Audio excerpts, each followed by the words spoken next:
Magandang hapon. Sa mga nakaraan, alam na ni Joed na buhay si Anton. Pero hindi pa rin niya sinasabi ni Millie dahil mahal niya ito. At inalok pa niya si Millie na magpakasal na sila. Pero ayaw siyang pakasalan. At umiiyak si Joed at umalis. At bigla naman siyang hinabol ni Millie. At kinakausap siya nito. Sabi pa naman ni Millie na natatakot lang siya na masaktan at mawala ulit ang mahal niya kapag mag-asawa siya ulit. Pero promise naman ni Joy di siya sasaktan at mamahalin niya habang buhay sila Millie at ang baby niya.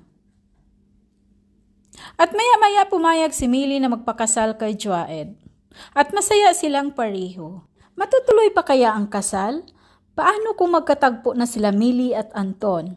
Hanggang dito na lang at abangan natin bukas. Maraming salamat po. God bless!